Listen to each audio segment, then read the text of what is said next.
Folks, you're listening to Night Fright. I'm your host, Brent Holland. Tonight we've got three terrific guests. We're doing a roundtable on the JFK assassination. We've got Alan Dale from Washington, D.C., actually just outside Washington. And Bill Simpich is from, I was going to say Nova Scotia. Isn't that funny? San Francisco. And Larry Hancock has just joined us all the way from Oklahoma.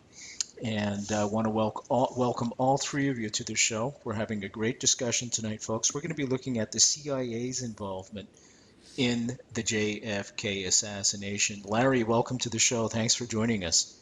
Oh, you bet. Happy to be here. That's terrific. Say hello to Bill and say hello to Alan. Bill, Alan, hello. Good to hear you. I love meeting you in places like this. Yeah, I thought I told you never to call me here. I think the only thing that's missing tonight is beer, guys. I'm in Kingston, Ontario, by the way, folks. Isn't this amazing? With Skype, what a technology. It brings people from all around the world together and to discuss the Kennedy assassination. I guess we have JFK to thank for that as well. And I mean that sincerely, not as a pun or sarcastically. Okay, let's get into it. I'm going to ask Larry some questions. Larry, how involved was the CIA, in your opinion, with the assassination of JFK? Could you ask that one just a little louder? My volume seems to be lower than it should be. How involved was the CIA in the assassination of JFK? Still didn't get it. I'm sorry. I hear the question. I don't hear the name. The CIA with the assassination of JFK.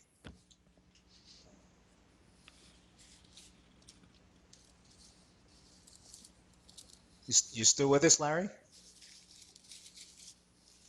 I think we may have lost Larry. Okay, so let's continue along with Alan and Bill Simpich. www.nightfrightshow.com, folks. There you will find all the guests' information, and you can order their books online. And Bill Simpich's book, as mentioned before, is a free download at the Mary Farrell website. Larry, are you back with us? I think Larry's trying to adjust his headset. Again. Are you still with us? I'm still here. Oh, good. Okay. Now, you've written a book called Shadow Warfare. How involved, in your opinion, was the CIA with the JFK assassination? I definitely think that CIA officers were involved operationally with the people who went to Dallas. And these CIA officers would be people who were already operationally involved with Cuban exiles and other associated people in an ongoing program to assassinate Fidel Castro. So I think the involvement of CIA personnel is no longer a question. The question is, how high up the chain of command did the process really start within the CIA? In your opinion, was there a single entity or a single person that organized and planned the hit on President Kennedy? I don't think there was a single person. There probably, you could consider a single person as the organizer, the driving, who brought the people together and essentially put them in a position to conduct the mission. And if anything, that person would be David Morales. That would be my suspicion. And I suspect that he was assisted by some of his own field officers at JM Wave who were already working with him. So I think there was, tactically speaking, and let's put it in those terms, from a tactical perspective in terms of organizing the attack, picking the right people, and getting the people started off towards Dallas, I think there was a single individual. Bill Simpich, can you tell the folks what JM Wave was? Well, JM Wave was the CIA's forward operating base for the Cuban destabilization campaign. That's the way I would put it. It wasn't yet a state of war, but it was virtually a state of war. And how does all this work with Operation Mongoose? In the movie JFK, we see David Ferrie's character played by Joe Pesci. Thank you, my friend. Claimed that to tell Garrison to go check out something called Operation Mongoose. Um, Bill, could you tell us what Operation Mongoose was? Well, it was Ed Lansdale at the helm, and Larry's probably a little better at this than I am, but Lansdale was doing it from the military side, and Harvey was kind of his underling, which Harvey hated, incidentally, because he was doing it from the intelligence side, or the CIA side, I should say, because military has its own intelligence. And they were trying to put together a campaign that would get Cuba back into American hands during the first term of the Kennedy administration. They had a pretty tight timeline. And Lansdale wasn't able to meet it. Lansdale and Harvey weren't getting along. And not only Harvey, but the entire campaign went into the dumper after the Cuban Missile Crisis. Is that a fair summation, Larry? Did I leave some parts out? Larry, were you able to hear Bill? No, that's, again, the volume's a little low. If someone could get closer to the mic, it would help. I can hear some talking, but I can't pick out the words. Okay. Would you have a set of headphones hanging around, Larry? Maybe that might help. They do, but they actually cut down the volume. Oh, man. So that's a problem. Bill, I think what you left out is Bobby Kennedy and Mongoose. Well, Bobby was in the middle of it, and so were several other people in the administration on the national security side. But Lansdale and Harvey were the kings.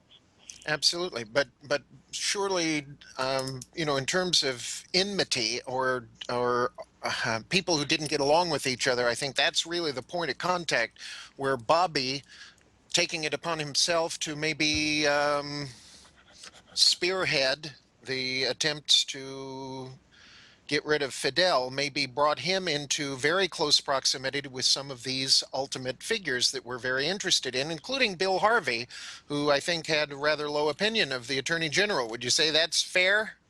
Well, the mistake Jack Kennedy made was not appointing Bobby head of the CIA. Right. Frankly, when you look back on it, because he may not have been able to control the CIA, but he would have had a better shot. As it was, he infuriated so many officers of the CIA by getting in the middle of operations, calling people up from the Attorney General's desk. At one point, Bill Harvey saw him pick up a cable inside the CIA HQ, and he literally ripped it out of Bobby's hand. That's the kind of relationship they had. Mm-hmm. Wow, I thought the relationship between President Johnson and Bobby was bad. This was far, far more. No, he called the Kennedys fags. That's a direct quote. And oh my God. Or that F-er, that kind of Right, right. So he was a real really sweetheart strong of a guy. language. Okay.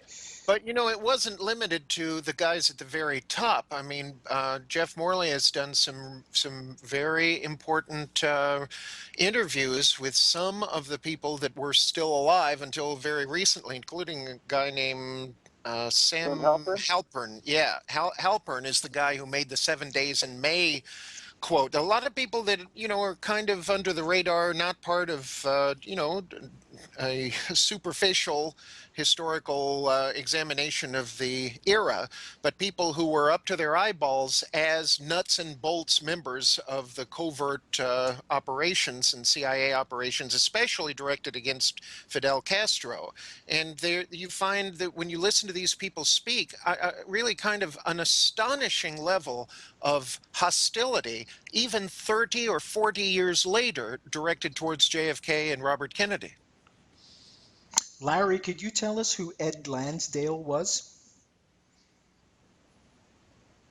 Lansdale has a very interesting background. Lansdale was actually, despite what we've just been saying, Lansdale was a favorite of John Kennedy. Lansdale was an Air Force officer, actually ended up being an Air Force general, who was detailed to the CIA for various operations in Southeast Asia throughout the late 50s and early 60s. And Lansdale became essentially a local regional expert on Vietnam and was involved in covert operations early on in Vietnam. And as a matter of fact, Lansdale headed the first CIA station in Saigon And wanted to be the America's ambassador to Vietnam.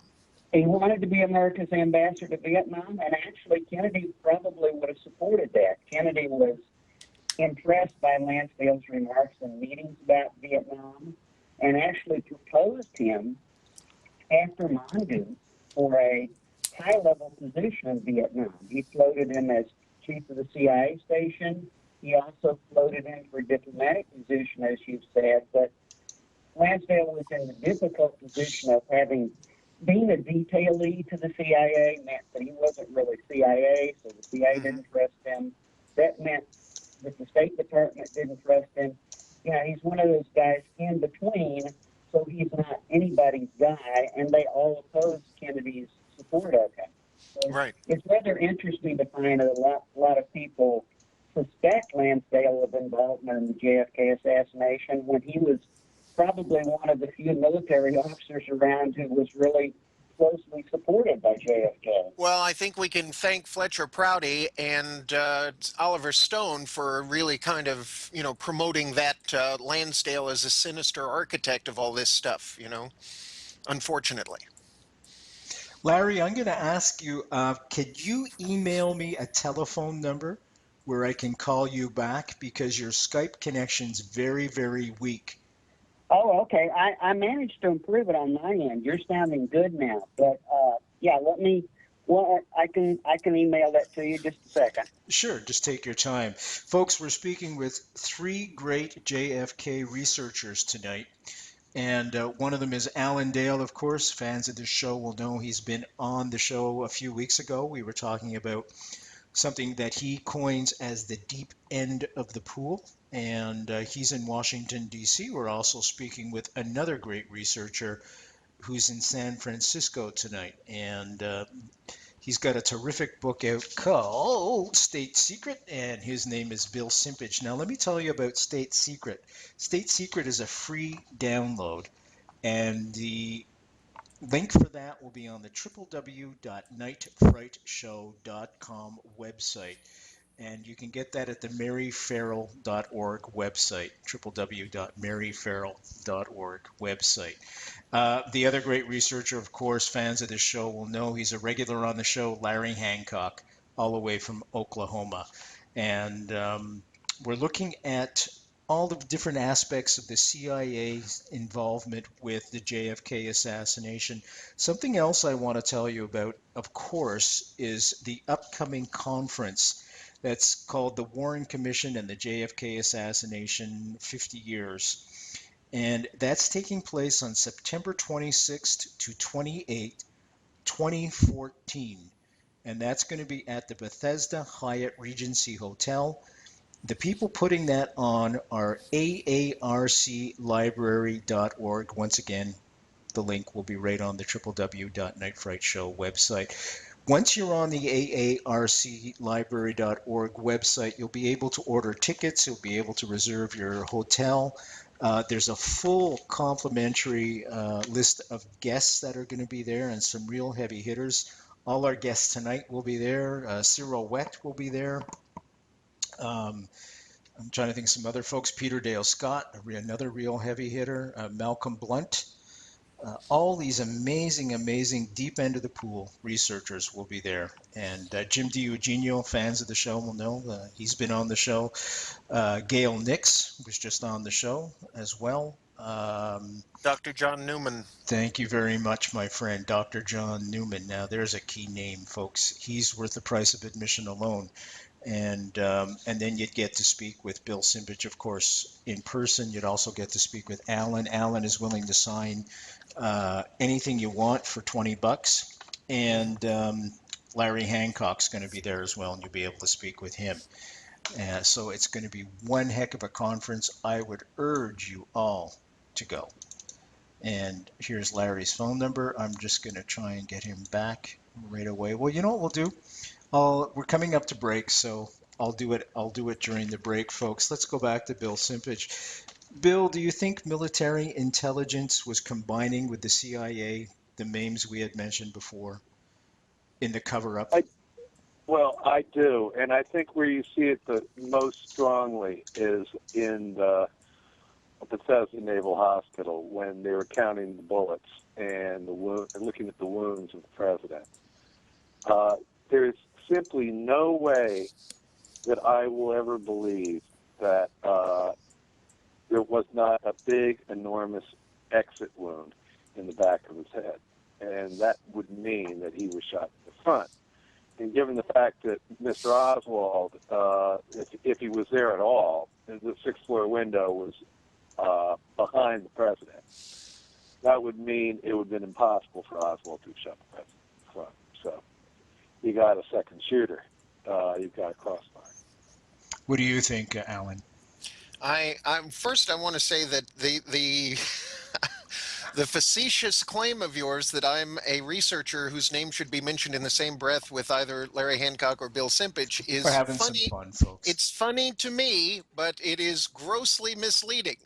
And I just want to make sure that we're clear that in no way, shape, or form should I be considered a researcher. I'm a student of historical events of consequence, and these two extraordinary historians, historical researchers, and activists in this story are teachers, and I'm a student. Don't listen to Alan. Alan knows his stuff. He may not have researched this stuff for as many years as me and Larry, but he knows his case backwards. Mm-hmm. I appreciate your optimism, Bill. With regard to your question, there's a couple of things. We're kind of scattershot all over the place a little bit. You want me to get that? Hello? If they're ordering a pizza. Hi, Larry. Are you there, my friend? I'm here. Okay. Oh, much better. Much better. That's much better, isn't it? Okay. The thing that I would like to just sort of say to try to maybe get us a little bit on one track is that there are separate areas of research. There are separate puzzles with this story. And I don't think any one of the three of us would claim that we think that there is one ultimate answer where you can name a specific individual and say, okay, this explains everything, because everything with regard to this story doesn't start at 12:30 p.m. on November 22nd, 1963. Everything has to do with, for instance, the 4 years prior to that moment where elements of the CIA were engaged in some kind of awareness of the activities associated with Lee Oswald. And so just in terms of the intelligence-related materials that have been described or referred to. Uh-oh, you know what that is? That's my little cue for we're going to take a 6-minute, very quick break. Larry, Bill, Alan, stay with us for 6 minutes. We'll be back in 6 minutes, folks. When we come back, we're going to be looking at the JFK assassination, as we have been all night, but going even deeper into the deep end of the pool. And we'll be looking at what kind of people plot against the president and his accusers. www.nightfrightshow.com. See you in 6 minutes. Okay, just fooling around, folks. We're having a bit of fun tonight because we've got a great roundtable going with 3 terrific JFK researchers, and their names are Alan Dale from Washington, D.C. Fans of the show will know he was on several weeks ago. We were looking at the deep end of the pool, JFK, and the deep politics of the machinations that were behind the assassination. Bill Simpich is on line as well with us. Bill Simpich is a researcher from San Francisco. He has an amazing book out, folks, and it's free. And it's called State Secret. Easy way to get it is through the www.nightfrightshow.com website. And there'll be a link there for Mary Farrell's website. Mary Farrell is a research organization, maryfarrell.org. Click on that, and that'll take you right to a spot where you can download his book free. The other wonderful legend, and he's been on the show many, many times, is Larry Hancock is joining us, and he has a rash of books out there. One of the first books I ever bought to get into the JFK assassination. Larry, I just realized now I know who to blame for all this. It's you. Suddenly I feel very guilty. One of the most amazing books ever written on the assassination. Someone would have talked. And I bought that years ago, before I was even, as I said, into the assassination. And you just lured me right in with your great writing and great research. He has a new book out called Shadow Warfare, an easy way to find Larry's shows with us. He's been on the show many, many times, www.nightfrightshow.com. Also joining us online, but maybe muted, is William Blackwell. And William Blackwell, of course, is in Nevada. William, do you want to join us, or do you want to stay muted? Well, Bill? hi, Brent. Thanks for bringing me in. I apologize. I had a business a luncheon today and got back late, and Angela was wise enough and on the ball to remind me that you were on. So I'll stay muted and listen and maybe come in. I feel like I'm in the minor leagues here, and I'm waiting to be called up into the big leagues. So anyway. How you doing today? Very well, thank you very much, and thanks for joining us. And I should mention to the other researchers, Bill represents David Lifton. He's his attorney. And I hope that's okay to say on air, Bill. Well, you just said it, so. Tell him it's not. See what happens. Okay, was it a 20-second delay? Maybe I can go back and take it. Yeah, but I wanted, but you have Mr. Simpich on, and I wanted to at least say to him that I read his book about 6 weeks ago or so. I had missed the interview that you had that night, and I went online and read it and was thoroughly blown away and learned a lot of stuff that I didn't know. So I wanted to give him kudos that I enjoyed that book very, very much. Well, thank you so much. When a fellow attorney likes your work, that's actually one of the highest praises I can get. Because attorneys are a tough audience. Yes, we are. Anyway, Brent, I'll just mute and listen, and if I have something to chime in, I'll chime in. Please do, Bill. Anytime. You're more than welcome. Brent, would you allow me to just make Sure, please do. make a reference to another book written by Larry Hancock, which I think is very relevant to what we're addressing this evening, and that's his book Nexus, Yep. which I think should also be required reading for anyone interested in something other than a superficial assessment of the context of the assassination. What was going on around the time of the 2 years, 10 months, and 2 days that were the administration of the 35th President of the United States. Let me ask Larry this. Larry, what was JFK threatening that he had to be assassinated? Well, I think there are two levels of threat. The threat that drove the people that incited it and carried it out literally out of their minds was his opening of back-channel dialogue with Fidel Castro and his stated objective of working towards a neutral Cuba, a settlement to get the Russians out, and essentially bringing Castro back from the communist camp. And as you can imagine, the thought of a neutral Cuba, the lifting the American embargo, and essentially settling the whole situation in place was enough to drive the Cuban exiles out of their minds, because that essentially meant that they would not be going home ever. Larry, do you feel that they were part and parcel, the Cuban exiles, the anti-Castro Cuban exiles? Were they part and parcel? I think we have considerable source material that says they were. Actually, several of them talk about what I just mentioned, talk about having been told by their CIA advisors of the Kennedy-Castro dialogue and just being emotionally blown out of the water by that news. So we actually have statements from the exile community to that effect. Can you give us an example of one?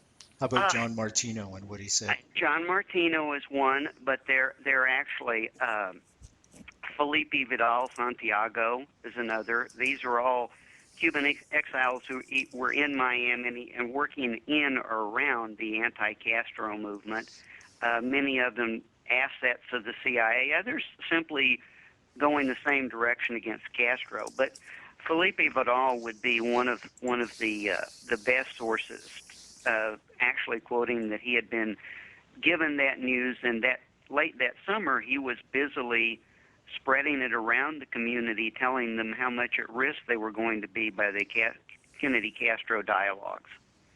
Bill Simpich, we've got anti-Castro Cubans, CIA assets, We've got Johnny Roselli, Sam Giancana, a bunch of mafioso, also working part and parcel with the CIA, and of course the CIA themselves.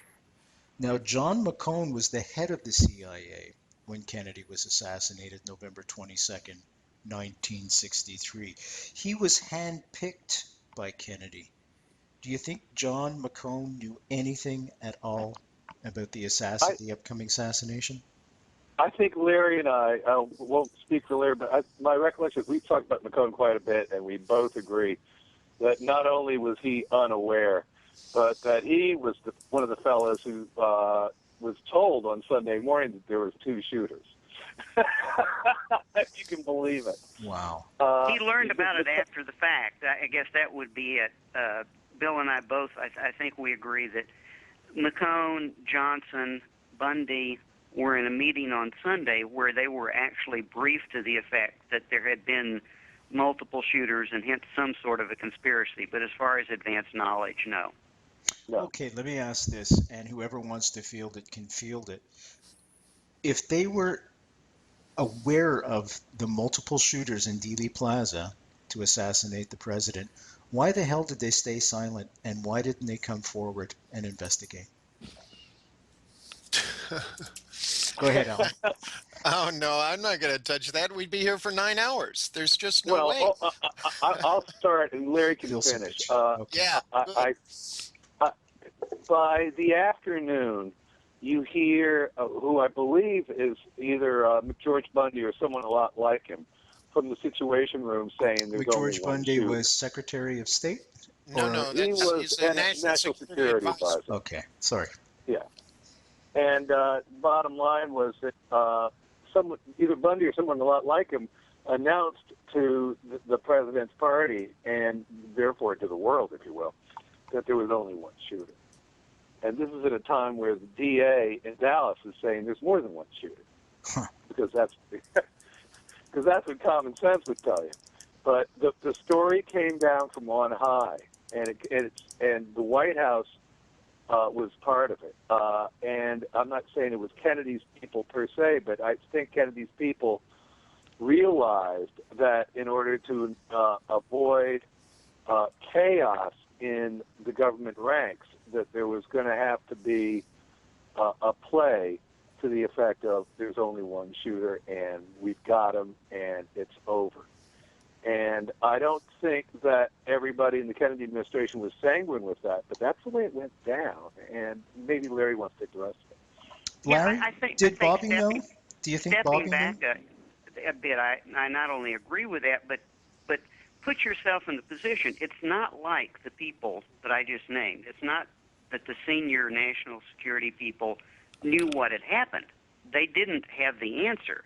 They were simply faced with information indicating that A, there had been a conspiracy, and B, as Bill outlines in his book, there were indications that that conspiracy might well have involved CIA officers. Now, do you really want to go there? Because this is at the very peak of the Cold War. The CIA is essentially the front line defending the country in international geopolitics. Do you really want to create the kind of chaos that Bill was just talking about, or do you simply say, in the interest of national security, it's far better that we make this a simple story and we literally don't investigate it, because we don't want to find out what might be there. It could be dangerous to the country. Do you feel that perhaps there was a fear that there was a Soviet/Cuban mole that may have set up the assassination, and they were afraid that indeed if they found the mole that it would lead back to either Cuba or the Soviet Union, and then they would have to respond? So better off just to shut the door and forget it? Well, the indications are within the first couple of weeks, they were satisfied that it was not a Soviet mole, if anybody believed that on the first day.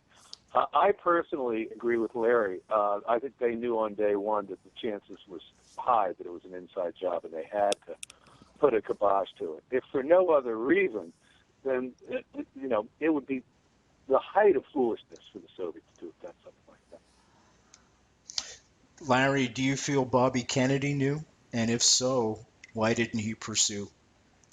I certainly think Bobby suspected that there was conspiracy. I mean, we have all sorts of evidence after the fact that Bobby suspected there was conspiracy, but you got to remember that Bobby was a senior member of the administration. He is a very patriotic individual, and a lot of these people, whether we like it or not, were putting their view of national security and the country first.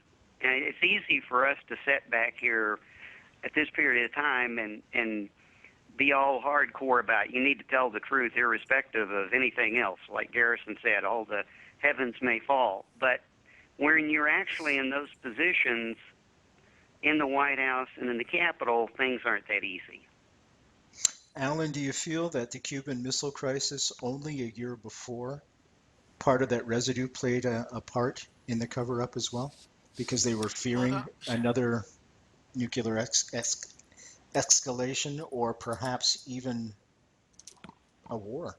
Well, I don't know who we're referring to when we say they, but there's a lot Government. that we're not going into, which includes the fact that the first day we're getting reports that this accused assassin, while he's still alive, is a pro-Castro activist, which suggests in and of itself that there are various places in Miami and New Orleans where DRE and other organizations, which are anti-Castro organizations, are promoting the idea that this guy was an agent. I mean, as loudly and as crudely as they possibly could, they're waving their arms saying this guy was an agent of Castro. Our beloved president has been assassinated by an agent of Castro.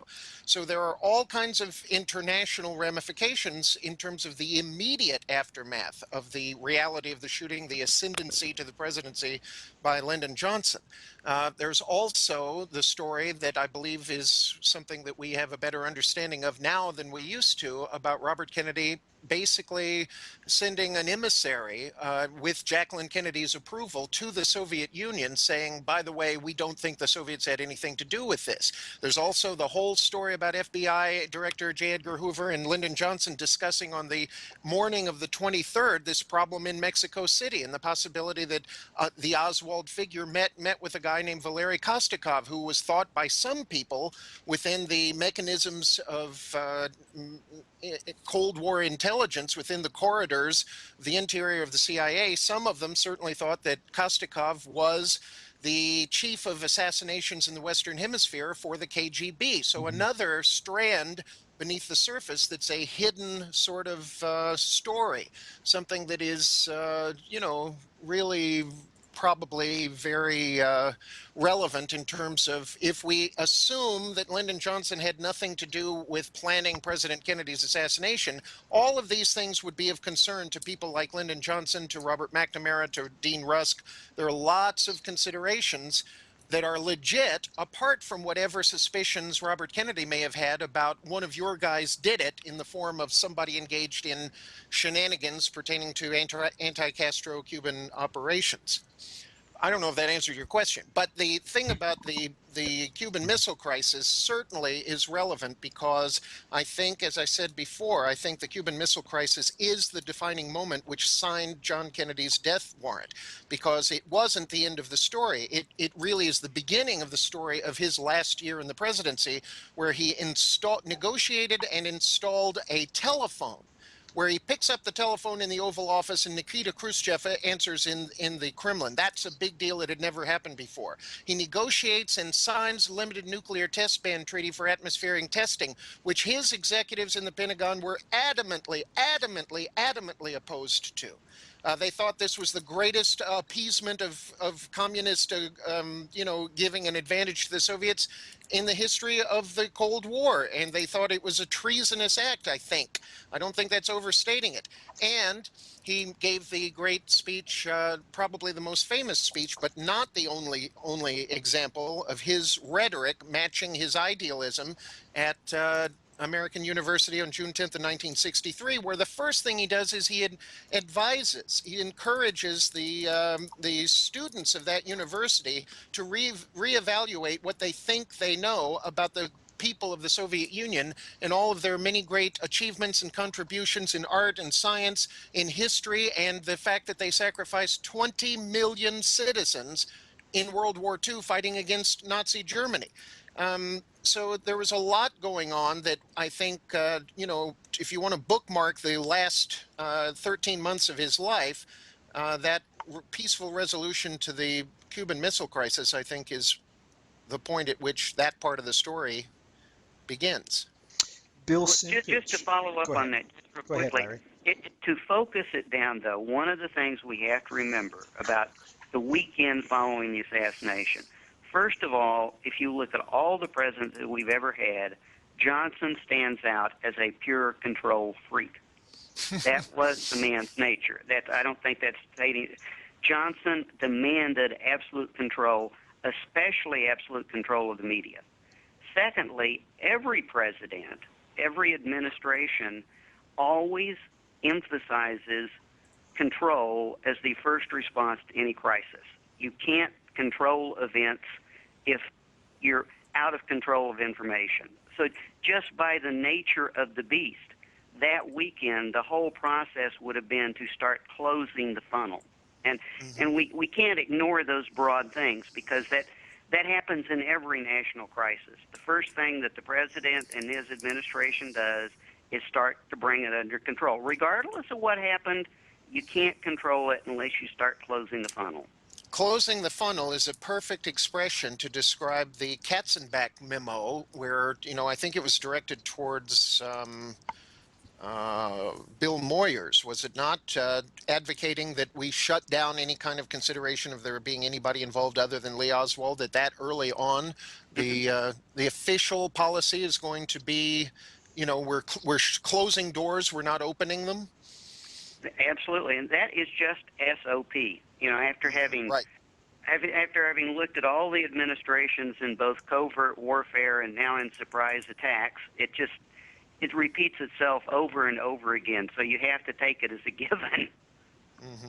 But I think Johnson, as you said, was particularly paranoid, particularly uncomfortable emotionally, psychologically, with anybody having something on him, with anybody talking behind his back, with anybody not praising him. He seemed particularly sensitive, or arguably even, you know, emotionally needy, maybe even worse than that, in terms of his expectation about the loyalty and the trust of the people around him. Bill Simpich, there was a lot of information emanating out of Mexico City that seemed to point a finger either at the Soviets or the Cubans. Was there any validity to any of that propaganda? Oh, I think we lost you, Bill. Oh, can you hear me? Barely. Hear me now? Yep, that's better.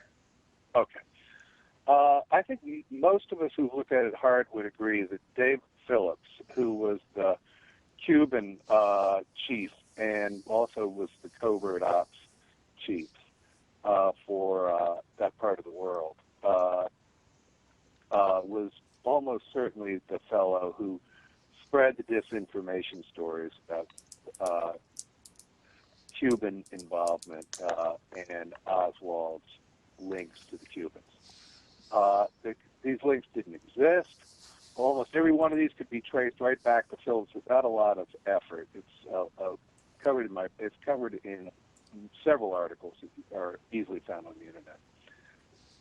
So that's where I would go with that. I think the most telling thing about Mexico City, which I'd like to touch on before we break, Sure. for the day, is the impersonation of Oswald on the telephone, which is kind of the center of my book, and which a lot of people like Larry have written about over the years. I am convinced that at a minimum he was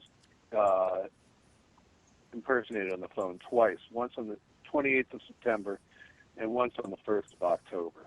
And the reason for the impersonation, we don't know. Part of my book is offering a possible scenario about what that might have been.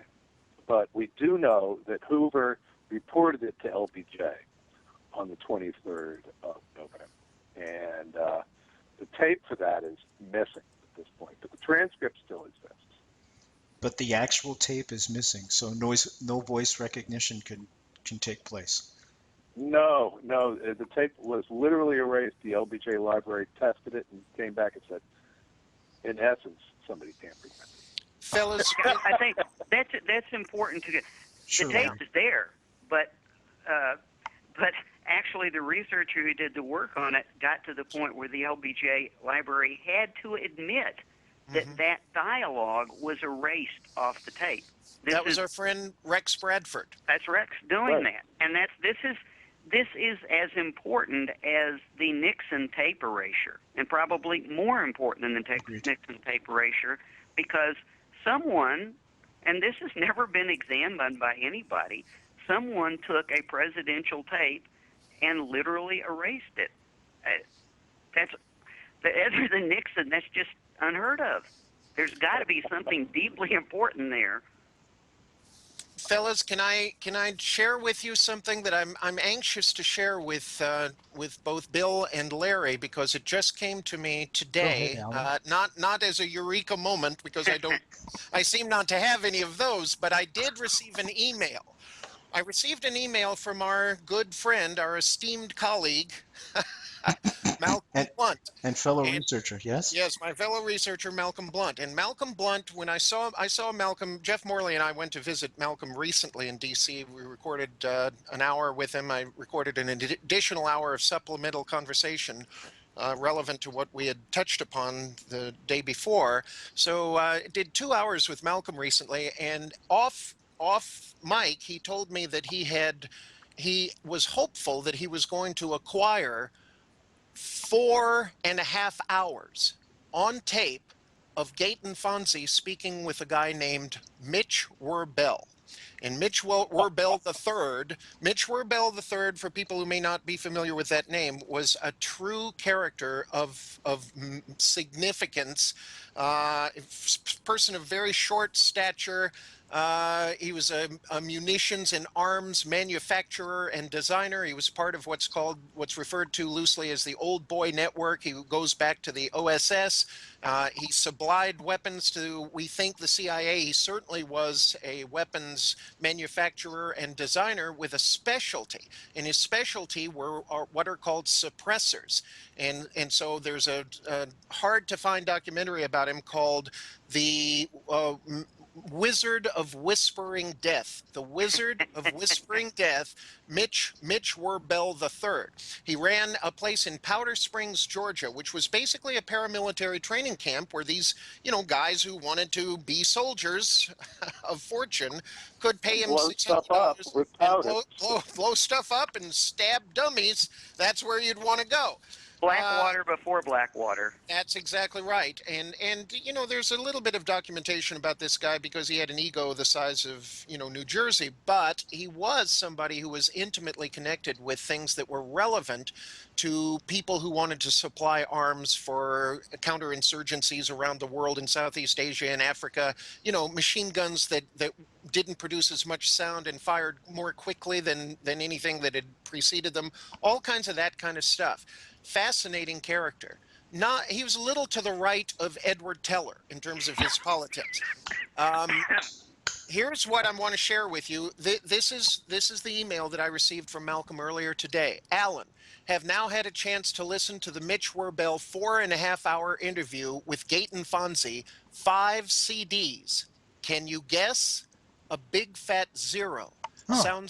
Sounds like white noise all over them. I asked Marie Fonzie if it was possible that Gaten would not have checked to see if the recorder was working okay. She said that Gaten would have checked for sure, especially as it was Werbel. Plus, I'm sure I have the tape log of the conversation content, which means the tapes were likely fiddled with. Sort of fits a pattern I have had to deal with for the last 20 years, aka the sealed box at Georgetown. That's the Ausler collection of Marine testimony, people who served with Lee Oswald. All of that stuff is missing. Missing customs and INS testimony and interviews from the church committee. There's a long list. Back to the grindstone, best Malcolm. So that thing about missing materials, about something that's been intentionally erased, it is still one of the central obstructions in this ongoing investigation. And that's interesting because Fonzie wrote at great length about that interview in his book, and Sure did. quotes Swerbell extensively. And knowing Gayton, I doubt that he would have quoted him specifically unless he had something to listen to that gave him quotable material. Exactly right. Bill? On a similar tangent, if you will, I ran into the same thing today. There's another permutation of Oswald's name, known as Harvey Lee Oswald, which you see all through the file in many different circumstances. And I've kind of made it a hobby, like Peter Dale Scott, to always run these to earth, because there was a history. In fact, the State Department had what they called the Harvey Lee Oswald case. And I spent, a good portion of my afternoon, and I'm a busy guy. And I've got a law practice, I've got a family, I've got a lot of things going, and I spend a lot of time doing this. And so I begrudged the time, and I went through all the documents about the Harvey Lee Oswald case, and in every single instance, the single attachment that referred to the Harvey Lee Oswald case was missing. Imagine that. Yeah, I'm shocked. It's just typical. I mean, there's steady file stripping going on, and that's why what Rex did was so smart and so valuable. Was literally just take 1 million documents, 1/5 of everything at the archive, just put them on the internet. Mm-hmm. That's brilliant. Absolutely. And that's at the maryfarrell.org website, by the way, folks, and the link www.nightfrightshow.com. Larry, what kind of roadblocks have you run into in things missing that shouldn't be? I've had several anecdotes of the same sort. I think one of the most frustrating was at one point in time, Malcolm Blunt, who we just talked about, Helen mentioned, sent me a document. It was a document from someone who was on the HSCA staff. And the HSCA staff member had received correspondence from an individual who provided actually a lot of information, documents, so on and so forth. To make a long story short, he said that he had been good friends with and worked with 2 CIA employees who had chatted at length about having trained and worked with the Cuban exiles who were involved in the assassination. So I discuss it in the book, and someone would have talked at some length, but it's the sort of thing. If you're a staff member of the House Select Committee on Assassinations, this has got to be the biggest day of your life, right? This guy sent me letters. He sent me documents. I talked to him on the phone multiple times, and eventually this lady ended up leaving the commission before it was over. But eventually, we ended up tracking her down and actually contacted her and said, "Oh, well, tell us some more about this. What happened with this guy?" And her response was, "I don't remember that at all." And we went, "Oh, okay, yeah." How do you handle that as a researcher when they tell you? You get your parachute out and you bail. There's an equivalent incident was where I had been investigating the report, and this was a well-documented report of an NSA intercept. And the intercept had actually recorded a call relating to a lead on the assassination. Someone had been talking about the assassination in advance, and an Air Force services operator who was doing the intercept work for the NSA. Anyway, the whole point is I ended up talking to this fellow. I got him on the phone eventually. His wife brought him to the phone. I said, "Well, you wrote these letters. We have copies of it. This is all documented, so it's no longer a surprise. It was released as a document. We got it, and I'd like to talk to you about it." And he said, "I've had 4 memory operations since then. I work at Walmart, and I just don't remember anything about my past." Gosh. Oh, my And gosh. I went, "Okay, where's the parachute again?" You don't. You can't. You know it's there, and they're not going to talk to you about it. Larry, can I ask you a quick question that you may know the answer to? I've learned about this lady who was an investigator for the House Select Committee named Betsy Wolfe. Do we know if Betsy Wolfe is still around? No, do not. Okay, Do Bill? might, but I don't. Doesn't ring a bell. Paul Hoke was not a big fan of hers, as I recall. You might ask Paul. Okay. He did not like her work very much, as I recall. One person I wanted to bring up was Ann Goodpasture. Bill, could you take us through who Ann? Well, I learned recently that she passed away about 3 years ago, which made me sad because I always had one more question I wanted to ask her, but people always had one more question they wanted to ask her, and she kept answering it, and it was always more fascinating. The reason I say that was that she was the right-hand person to the head of the Mexico City CIA station, a man named Win Scott.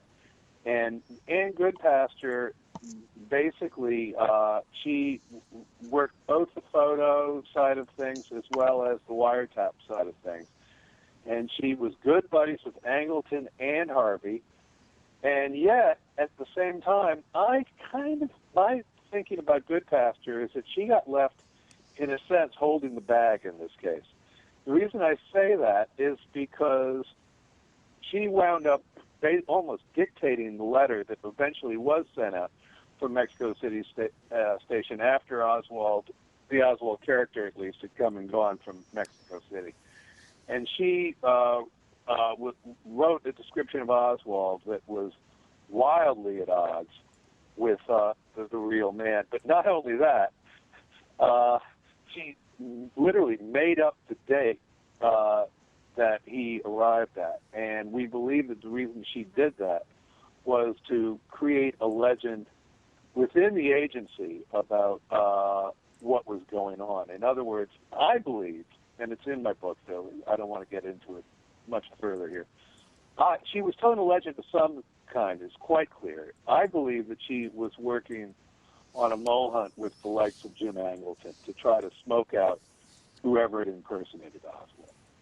And the reason I say that is because 2 letters came back in response to the letter she dictated, and both of them had completely different descriptions of Oswald. One of them was the one she offered, which was 6 feet tall and 35, and the other one was the 5'10", 165 Oswald that we had last seen in the Soviet Union, and who we later see described by the dispatcher the day Kennedy's killed. So I think people like Goodpasture, frankly, were blackmailed at the end of the day, with all this paper trail about Lee Oswald coming back to bite him in the butt on November 22nd. What in the world were they going to say about all these different descriptions of Oswald and being impersonated on the phone, possibly, and making this trip down there, and all the rest of it? What in the world were they going to say about this man, given this wild set of circumstances? It was essentially blackmail on the CIA and the FBI, which meant they couldn't investigate. And the people who did it got away with it. Unbelievable. Bill, I wanted to ask you also about the Tippit assassination. Well, again, the fellow who was the dispatcher who called out the 5'10", 165 description 5 times in the moments before Tippit died was a good buddy of Tippit's. Nobody saw Oswald as 5'10", 165. One fellow named Howard Brennan tried to claim he did, but the evidence is very strong that that was made up after the fact, that description by him. So what I believe happened was that I believe that Tippit literally was on a mission to find Oswald. And I say that because Tippit's own father said this to a researcher, Joe McBride, who was on this case for many years. And when McBride learned from Tippit's father that Tippit was looking for Oswald, he just fell out of his chair. Nobody had ever heard that before. Mm-hmm. And Mrs. Tippit has made a long history of not talking to the press. And after you hear that story out of Tippit's father, you can see the reason why. The Tippit witnesses have gone through the kind of pressure that you and I can't possibly imagine. And the reason why is because I believe Tippit, at a minimum, was supposed to bring in Oswald, and I think that whether Tippit knew it or not, Oswald wasn't supposed to live much past being found by Mr. Tippit. And whatever happened next is up for grabs. But what we do know is that Tippit was left lying on the street dead. And there was a wallet found at the scene. And the wallet was found by an officer there named Westbrook. And Westbrook shouted the contents to an FBI officer and told him, I see identity here for a man named Oswald, and I see identity here for a man named Tippit. No, Hidell. Hidell, thank you, excuse me. Oswald and Hidell were both named by this officer. And then they run off a few minutes later to the theater, capture Oswald. All these reports are written about Oswald's capture, but nothing is mentioned in these reports about there being an Oswald, having a Hidell card in Oswald's wallet or anything like that. But and the wallet that is on the scene at the Tippit scene is never reported for 35 years until one of the FBI guys, in a moment of foolhardiness, blurted it out. So how could the Oswald wallet not be reported for 35 years? And I'll tell you right now, I believe it was a throwdown wallet, just like I believe a lot of the evidence in this case was thrown down. And that's a bit of a longer conversation. But if you wanted to point the finger at Oswald, that was a great way to do it. And at the same token, why in the world was it hidden? Why was it covered up? Larry, I want to ask you, I'd like to add just one thing to what Bill said, and I think this is kind of interesting because it's a dead giveaway. First of all, he talked about the description that was given to the dispatcher. Well, anybody that's familiar with these sorts of things will say that when you get a description from the witness, generally the first thing they mention is clothing. Right. There's no description of clothing at all, which tells you that the person, this was a planted description, and whoever planted it probably couldn't be certain what Oswald would be wearing today. The only reason you'd leave that out is that you don't know what he might be wearing. So you have to leave it out. And I think it's one little detail like that, it gets down to that throwdown evidence that Bill was talking about. They had to deal with the fact that they had to incriminate Oswald with Oswald not being a direct player and directly involved in this. So there was a bit of a handicap. One of the reasons why things don't fall together as neatly as you might expect them to is it wasn't an easy task to frame this guy. You had to do it in bits and pieces. It might also be worth sort of just to supplement just a tiny little bit. If you're looking to ensure that a guy is going to be killed, then painting him as a cop killer, it could hardly be a more effective strategy. Because remember that Oswald was arrested initially for murdering Officer Tippit. It wasn't until hours later that he was charged with murdering the president. But if there was a plan to implicate Oswald in such a way that he wasn't going to survive the day, I can hardly think of a more effective mechanism than to put out an all-points bulletin that we're looking for this guy and now he's a cop killer, which usually means gun him down on sight. In Texas. In Texas, yeah. Larry, what other things were put in place to incriminate Oswald? Well, I personally think the rifle was put in place to incriminate Oswald. I know there may be disagreement about that, but one of the points of contention that I've made is in its most simple form, given that you can't control Oswald. I mean, people often ask, well, what if Oswald got a cold that day and stayed home from work? Well, if Oswald's rifle is found at the scene of the crime, a rifle traceable to Oswald, it'd have to be his, but if it's traceable to Oswald, you can absolutely guarantee that at a minimum, Lee Oswald is going to be charged with conspiracy to kill the president. You know, if he's at home sick in bed with pneumonia, they're going to jerk him out and say, okay, kid, who'd you give the rifle to? So at the heart of the planted evidence, to me, is the rifle, and most likely the hulls, because that's truly all you needed. Lee Oswald could have been virtually anywhere. Lee Oswald could have been downstairs. Lee Oswald could have been seen, but it's his rifle, so he's going to be part of it. And as soon as you bring him in, you brought in Fidel Castro, you brought in all of the connections that had been being set up for the previous 4 or 5 months. And you got to ask yourself, of course, what assassin would use a mail-ordered rifle as his murder weapon, much less leave it at the scene. It's his exit strategy that's always puzzled me. He gets on a bus, for God's sake, as his big getaway. Gives away his cab to another person, right? But you've got to say that as far as evidence goes, and actually, in this fashion, it's very much the same thing as the King assassination. If you can take a weapon at the scene of the crime and tie it to somebody, it's done. I mean, I think the lawyers in the audience will say that's you probably got it made from there on, because what else may happen? The jury's going to be going, okay, it was his gun, had to be involved. Mm-hmm. That's really no getting around it. You got a conspiracy count at least. And Larry put it perfectly about it doesn't matter where Oswald. Do you think, we know now that he spent the night before the assassination uncharacteristically with his wife and his family at Ruth Payne's house, where Marina Oswald and their kids were staying. The R.B. Oswald folks was staying in a rooming house, and he would go usually on the weekends. This was a Thursday night, so it was out of the norm for him to stay with his wife. He left his wedding ring on the dresser and some money. Do you think it was his intention that he was leaving the country? It's a great question.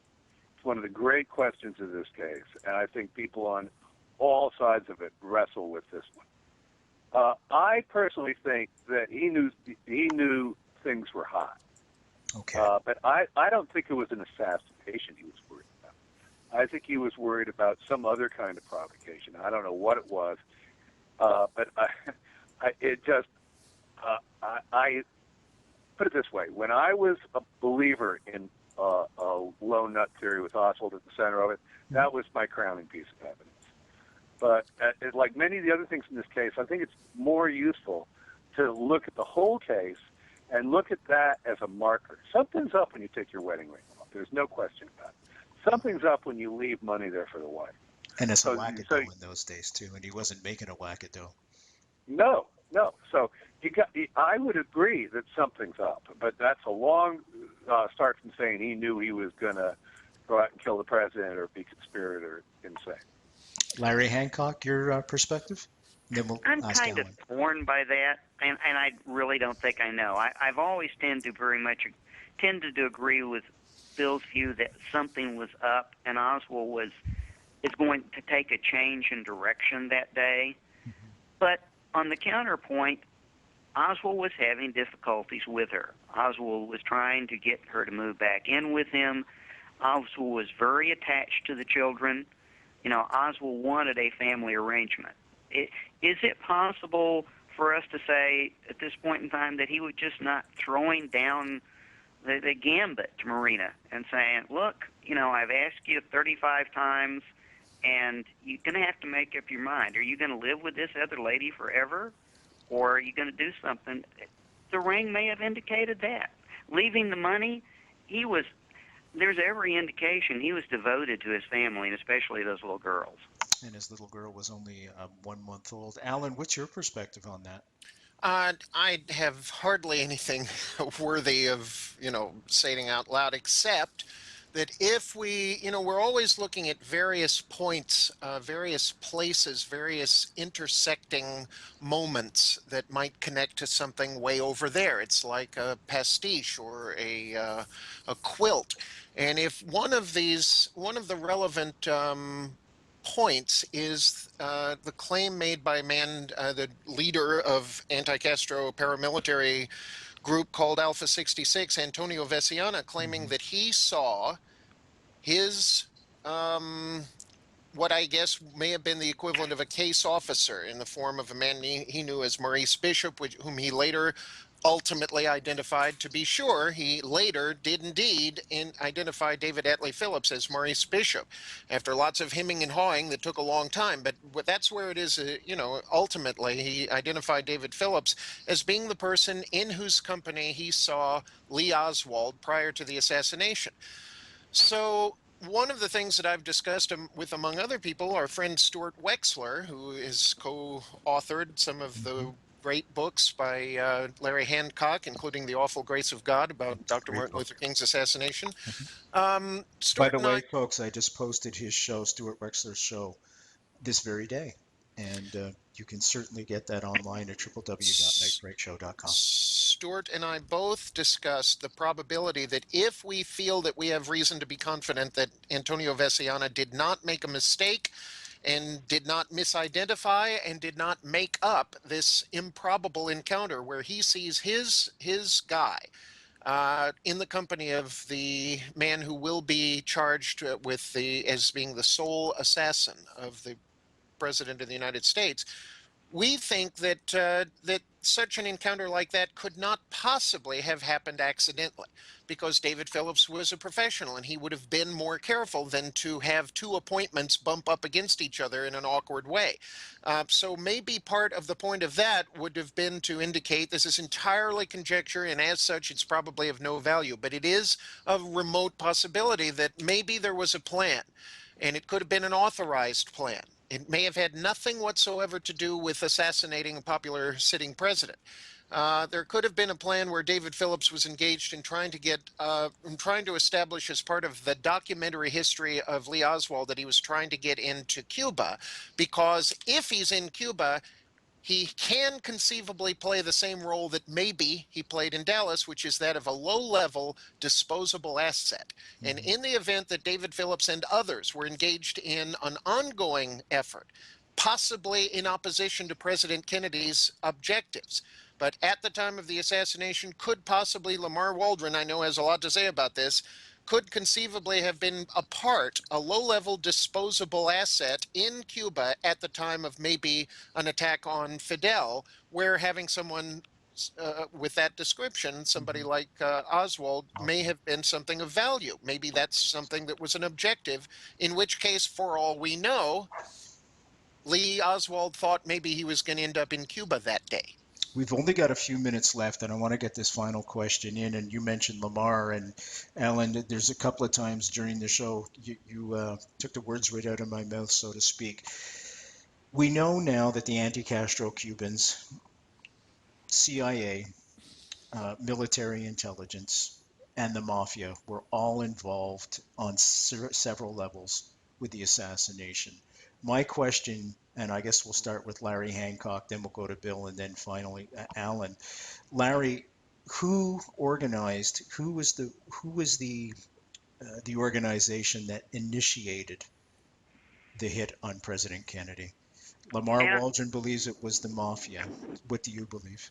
I believe that if you would call it the incentive, the initiative, the trigger for the whole thing, lay in discussions between Angleton and Harvey, CIA. Specifically at the CIA, between Angleton and Harvey, with Angleton telling Harvey what Oswald was doing with Castro, and as we discussed earlier, Harvey would have considered that absolute treason. I mean, there's just no doubt that he would, and Angleton would have as well. Bill Simpich, what do you think? Well, one thing I learned the other day was that in early 1960, Oswald wrote a note saying that I would kill any American who got in the way of Soviet aims. And I think no matter why he wrote that, shortly after his defection, I think it was a letter to his brother Robert, right? Exactly, and yeah. and Angleton got a look at that letter. Angleton probably picked it up during his mail cover. And my point is simply that from that day on, Angleton was in the intelligence community's pocket. I personally of the belief, and it may be just because I like a good story, I'm of the belief that Morales was at the center of it, and that he took information he had from Angleton So again, the to CIA. blackmail the CIA and even Angleton Okay. from being able to touch him and his cohorts. We've only got a minute left. I'm going to ask Alan. That Alan, was to make him untouchable. Alan, who Look, do you think? I have hardly anything that I could possibly add to what these guys are ultimate scholars, and they Your know fellow more, researchers? they know more than they've forgotten more than I will ever know. I will refer, however, to something that Dr. John Newman wrote a long time ago, in 2008, actually. And the idea basically is that authorized operations, authorized secret operations at which or in which Oswald was being utilized either knowingly, wittingly, or unwittingly, doesn't matter, may have had piggybacked upon them something that changed the course of world history.